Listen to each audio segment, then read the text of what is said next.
Em 2020, 5 novos municípios do Paraná ultrapassaram a marca de R$1 bilhão no seu valor bruto de produção agropecuária, o VBP. Dessa forma, são 14 cidades nesse clube bilionário. Mas afinal, o que motivou essa explosão de riquezas no campo? Na edição número 1548 da revista Boletim Informativo do Sistema FAEP-Senar Paraná, que passa a circular agora no final de outubro, a reportagem de capa aponta que caminhos esses municípios percorreram para chegar até esse resultado bilionário. Esse também é o tema do episódio do nosso podcast de hoje. Eu sou André Amorim e o Boletim no Rádio começa agora. Bom, e para começar essa conversa, eu quero apresentar os convidados de hoje, começando pela Larissa Alves, que é coordenadora da Divisão de Estatística do Departamento de Economia Rural da Secretaria Estadual de Agricultura e Abastecimento. Bem-vinda, Larissa. Boa tarde, obrigada pelo convite. E o Luiz Eliezer, do Departamento Técnico Econômico do Sistema FAEP-Senar Paraná. Obrigado pela presença, Luiz. Olá, André, é um prazer estar aqui mais uma vez falando com o amigo ouvinte. Gente, eu acho que uma dúvida que muitos ouvintes devem ter, e vocês podem explicar melhor do que ninguém, é, afinal, o que é o valor bruto da produção agropecuária? Quando a gente fala de VBP, do que nós estamos falando exatamente? O VBP, ele é uma estimativa do faturamento da produção agropecuária. Então, o departamento realiza o levantamento tanto de um preço médio de comercialização recebido pelo produtor e a produção efetiva ali durante a safra agrícola do ano base. Então, a gente faz esse cálculo do que seria o faturamento bruto da produção rural. E Larissa, como é calculado esse número do VBP na prática? Na prática, o departamento faz o acompanhamento de aproximadamente 350 culturas. Destas, a gente acompanha com maior frequência as culturas de maior expressão, né? A gente faz o acompanhamento da estimativa de safra. Todo mês a gente divulga uma perspectiva de qual a área produzida, a ser produzida, qual a perspectiva da produção efetiva, produtividade, a comercialização dessas culturas. Então, tudo aquilo da lavoura que é de grande expressão na produção estadual, a gente faz esse acompanhamento mensal. As condições dessas lavouras a gente divulga também semanalmente. E me conta uma coisa, a gente viu que em 2019 a gente teve um VBP da ordem de 98 bilhões, já era um número recorde. E agora, em 2020, fomos para 128,35 bilhões. É um resultado bastante expressivo, né? Isso é um número fora da curva ou o Paraná vem realmente galgando números dessa magnitude? Esse resultado nós já verificamos desde o início da série histórica em outros 2 momentos, então não é muito frequente, ele já ocorreu, resultado bastante expressivo antes, mas ele não é tão frequente assim. A gente teve uma conjunção de fatores ali que contribuíram para isso. Nos outros 2 levantamentos, aconteceu que o carro-chefe da nossa economia, que é a soja, ela teve uma safra ruim. Por problemas climáticos? Problemas climáticos, principalmente, porque daí você tem uma perda bem expressiva da produção. E no ano subsequente, você teve uma recuperação. Então, só isso já representa um incremento bastante expressivo, porque, em média, a soja ela representa mais de 25% do VBP no Paraná. Então, assim, um ano que ela teve uma dificuldade, a gente teve uma quebra de safra lá em 2019. Então, com a retomada aí, no ano de 2020, inclusive, a gente teve a produção recorde, a gente superou 20 milhões de toneladas da produção desse grão. Então, essa recuperação ajudou bastante nesse resultado, fora outros fatores. E vamos lembrar, e se o nosso ouvinte não sabe ainda, se ele ainda não leu na revista Boletim Informativo, os municípios que já faziam parte desse clube do VBP acima de 1 bilhão eram Toledo, que é o principal, né, Larissa? É o VBP mais expressivo do estado, primeiro, né? É o primeiro. Depois vem Cascavel, Castro, Guarapuava, Marechal Cândido Rondon, Santa Helena, Assis Chateaubriand, Dois Vizinhos e Palotina.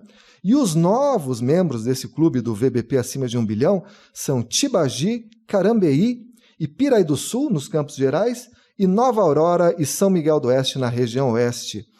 Dá para a gente tentar regionalizar isso? A gente vê que a maioria dos municípios com VBP expressivo está na região oeste e agora nos Campos Gerais. Por que essa concentração ocorre? A gente verifica, né, na região oeste que a gente tem uma integração das cadeias produtivas bastante expressiva. Então, a gente tem a pecuária lá muito consolidada e, concomitante, a gente também tem produção de grãos bastante expressiva. E, de certa forma, nos Campos Gerais, a gente também verifica essa situação. Aqui nos Campos Gerais, por questões climáticas e tudo mais, então, tem uma diferença do que é mais... o que se sobressai mais numa região em relação à outra, mas essa conjunção ali, tanto uma pecuária muito expressiva, né, no município de Toledo, se a gente estratificar ali somente o VBP da cultura de suíno de corte, ele foi superior a 1,13 bilhões. Então, Nossa. Seria mais um município, assim, só a produção... Só o porco de Toledo só já... o corte, não é nem a cadeia, né? Porque a gente também estima a produção de... leitão, a parte de comercialização, de recria, matrizes, né? Então, somente isso é super expressivo. E se a gente pegar aqui a região de Castro, 600 milhões do VBP do município foi da produção de leite, né? Que a vocação ali de Castro é a produção de leite, Castro, Carambeí. Então, a gente tem a dinâmica integrada ali das cadeias produtivas nessas duas regiões e isso que contribui muito para sobressair no faturamento. É bem isso que eu ia resumir, né? Você tem ali na região oeste tanto a agricultura como a pecuária bastante desenvolvida e bastante integradas, né? A produção agrícola, a produção de soja e milho é para alimentar esse plantel aí de suínos e de aves muito concentrado nessa região. E a gente até pensa, né, quando a gente que é leigo, né, pega o valor agregado de alguns produtos, a gente vê que a proteína parece que deveria representar um segmento grande do valor bruto de produção. Isso acontece? As proteínas elas realmente têm esse peso na composição do VBP ou são mais os grãos? No próprio levantamento do DERAL, em 2020, né, a pecuária ela ficou com a maior parte do VBP, né, ela ficou com 50% do VBP, seguido ali de 47% da agricultura e 3% para as florestas. Dentro da pecuária, a avicultura é o nosso carro-chefe, né? O VBP superior a 20 bilhões, né? Não é, Larissa? Isso mesmo. E assim, muito dependente dessa produção agrícola, né? Lembrando que a ração da ave é 70% milho e mais ou menos 30% de farelo de soja. Então, a gente tem tanto a cadeia da pecuária, né? Do frango, muito dependente também dessa agricultura. E uma coisa que a gente percebeu, né, é que nesse ano que passou, a gente experimentou um dólar supervalorizado, o preço internacional das commodities agrícolas também estava lá em cima. Isso impactou a composição do VBP? Isso teve um peso nesse cálculo? Com certeza. O que a gente verificou, com exceção ali de determinados grupos, como das hortaliças, é um crescimento generalizado dos preços. Então, a gente teve uma valorização em vários segmentos e atrelada a uma produção elevada, juntamente desse preço recebido pelo produtor bastante elevado, né, em relação ao ano lá de 2019, a gente teve esse incremento no VBP. Complementando o que a Larissa disse no início, André, o VBP, resumindo, basicamente é preço vezes quantidade, é o preço médio ponderado vezes a produção. Então, a gente teve um ano de valorização muito forte nos preços, ou seja, foi a variável preço que puxou o VBP. Mas a gente vê, principalmente nesses municípios que entraram agora para o grupo dos bilionários, variação positiva muito forte também na produção. E foi um ano de problema climático, né? Exato. A gente viu aumento de área em alguns municípios, a gente viu aumento do abate. Por exemplo, em Tibagi, suíno para abate dobrou o abate de suíno e isso repercutiu depois no aumento de VBP de mais de 30%.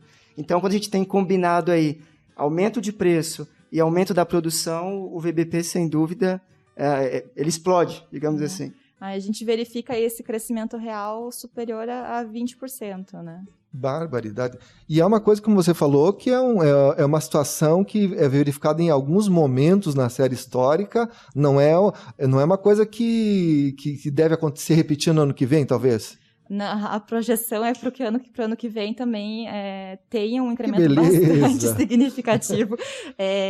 Enfim, em relação à conjuntura que a gente vive atualmente, né, a gente tem uma dinâmica bastante única no mundo, né, global. Então, a pandemia ela modificou muita coisa. A gente teve os ciclos de comércio foram afetados, então a gente teve períodos de restrição, né, de demanda, depois a gente recuperou.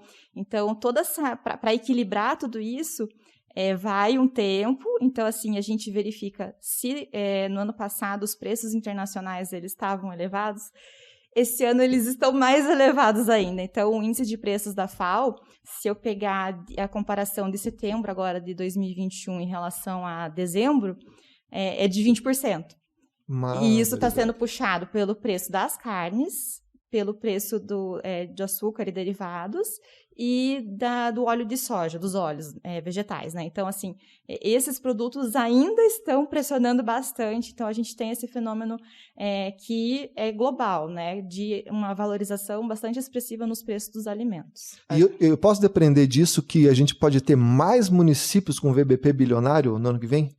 Provavelmente, porque a gente tem ali, muito próximo, assim, teve, acho que Francisco Beltrão, se não me engano, ficou ali, ele beliscou, sabe? Então, e é um município também que tem a pecuária bastante forte, tem a integração ali das cadeias, então provavelmente tem mais municípios que vão ter esse incremento para o próximo ano. Outros fatores, né, que podem contribuir para esse cenário que a Larissa está desenhando, além dessa valorização internacional nos preços das commodities, nós temos o dólar, né, que é uma variável muito importante.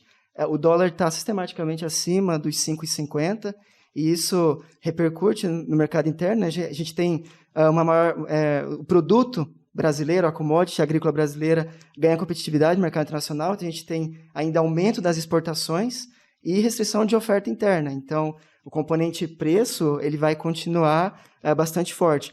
A produção também deve melhorar, aquela recuperação da demanda, ela também ela depois repercute sobre o aumento da oferta, né? A produção de diversos produtos deverá ser maior, então preço maior e mais produção deve gerar esse VBP recorde na safra de 2021 novamente.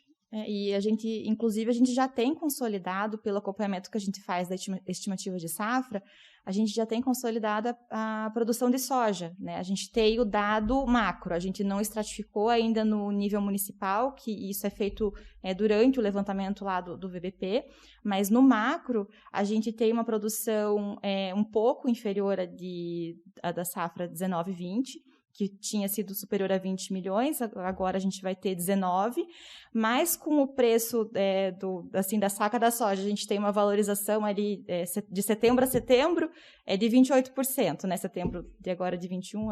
Então, o nosso principal produto do VBP, em 2021, ele vai superar 50 bilhões de reais. Essa a expressão do crescimento que a gente vai verificar. E uma coisa que me chamou a atenção foi que um dos personagens ouvidos nessa reportagem do jornalista Antônio Senkowski, que era o presidente do Sindicato Rural lá de Piraí do Sul, o Emerson, ele atribuiu esse resultado na região dele a um processo de profissionalização do campo. Né? Ele viu que ele está observando aí uma entrada de uma nova geração mais tecnificada, mais bem informada, assumindo as propriedades rurais. E, segundo ele, isso aí está até combatendo o êxodo rural. Vocês acreditam que esse tipo de movimento, dessa nova geração, você colocar mais tecnologia em campo, mesmo que isso implique em maior custo, isso também acaba contribuindo para um crescimento consolidado aí do VBP? Com certeza, né? O investimento em tecnologia tem uma repercussão direta sobre os ganhos de produtividade, né? E mais produção, mais VBP. Essa é uma relação quase que direta.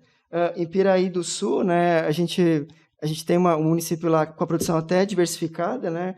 O destaque, eu até anotei aqui, André, o que mais se destaca lá em Piraí do Sul, é a soja. A soja, que coincidência, que dado até complicado. A área lá reduziu, mas a produção aumentou, né? Ou seja, ele teve um ganho de produtividade ali, provavelmente uma área menor, talvez algum componente climático também, mas a gente tem visto, sim, aumento de produtividade. A mesma coisa para suinocultura, frango de corte, o volume de abate no município tem aumentado, o que fez com que o município entrasse para esse clube dos bilionários. Né? A gente tem alguns exemplos, o próprio Senar é resultado disso, para os ganhos de produtividade.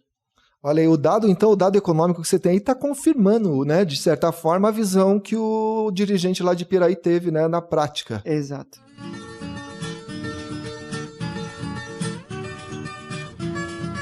Gente, e vocês acreditam que tem uma receita, né? Vocês falaram, né, que a gente falou dessa concentração, né, das cadeias estarem bem integradas, e a gente vê que algumas regiões não entram os municípios da região norte não estão participando muito.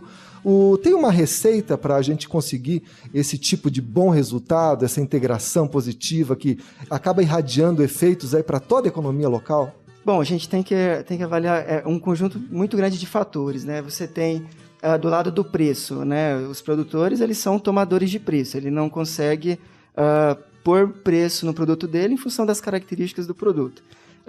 Tem também aspectos climáticos, né? Geográficos.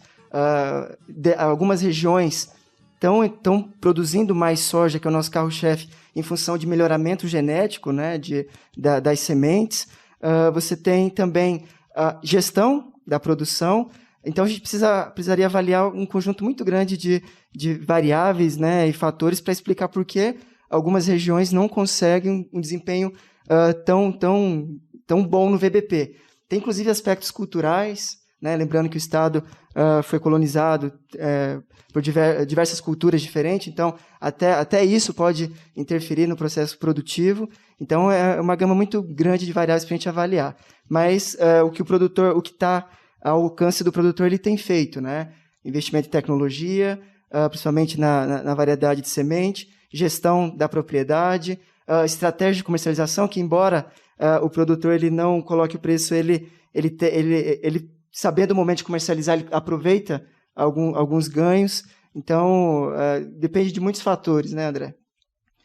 Eu concordo com as colocações aqui do Luiz, é multifatorial, né, os elementos que contribuem para esse resultado, mas eu também gostaria de destacar assim, que, embora a gente tenha muitos municípios que não tenham essa relevância tão expressiva de participação, a agricultura é uma fonte fundamental ali na economia, sabe? Então, a gente tem regiões que têm uma fruticultura muito desenvolvida, né? Então, a gente tem essa diversidade que muitas vezes pode não representar no agregado, no macro, um valor tão chamativo, mas para a realidade lá local, essa produção ela tem uma relevância extrema, né? E ela permite que aquela economia seja mais dinâmica. Então, assim, a gente também, para o lado do menor, a gente também tem que colocar que ele tem sua relevância também.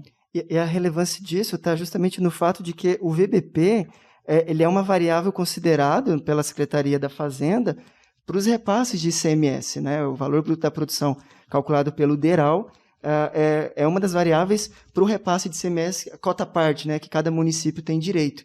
Então, realmente, a gente vê municípios menores pesando cada vez mais quando cresce, né?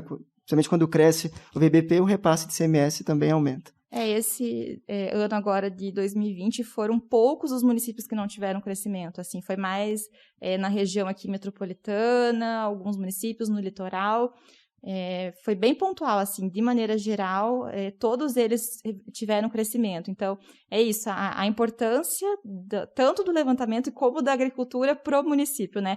Do levantamento, em termos práticos, é que ele representa ali uma parte do ICMS que o município vai receber. E, do ponto de vista do município, da realidade local lá, a contribuição para a economia. Perfeito! Bom, eu vou ficando por aqui com esse programa. Quero agradecer muito a presença do Luiz e da Larissa. Voltem sempre, é sempre uma alegria, um privilégio. E dizer para você, ouvinte, se você tem vontade de ouvir outros episódios desse podcast, entra no nosso site, que é o www.sistemafaep.org.br. Lá você também encontra o link para as nossas redes sociais. Você pode escutar esse podcast no Spotify, no Deezer, no YouTube e também no nosso aplicativo de celular, que é o Sistema FAEP. Muito obrigado e até a próxima!